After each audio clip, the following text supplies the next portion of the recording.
not bad. I've actually felt better triggers. Not bad, but definitely a smooth action. Let's check the KUSA. A little more gritty once you get back into here with the carrier, but still quite smooth actually. Let's check the trigger.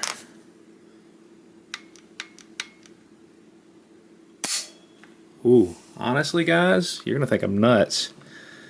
I think the trigger in this KUSA is better than what's in the Vepr. It feels smoother. Let me double check that again.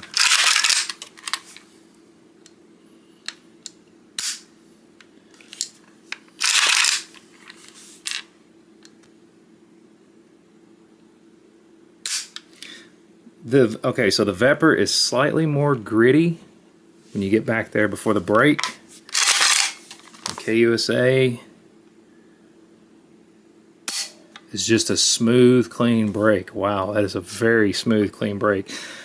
I gotta be honest, the KUSA trigger is better, hands down. At least this one is. It's definitely better than this Vepr. But that being said, you know, once again, these are two highly sought after AKs. One, well, they're both expensive because you can't get either one of them anymore except on the secondary market. But anyway, you know, I just wanted to show you something of two that were very, very similar so you guys could check them out. With the main differences being in obviously, you know, the diameter of your barrel, thickness of your barrel, the heavy dutiness of the Molot Vepr versus the not as heavy duty KR103.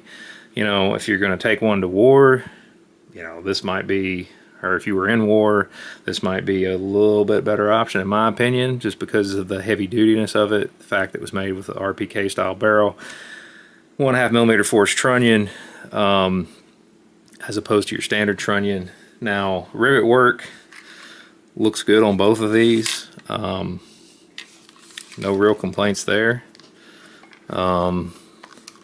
This KUSA is actually really nice. I mean, it's for an American AK. It is a very nice AK. I've got to hand it to them. I kind of wish I had jumped on one of these back when they were cheap, or cheaper.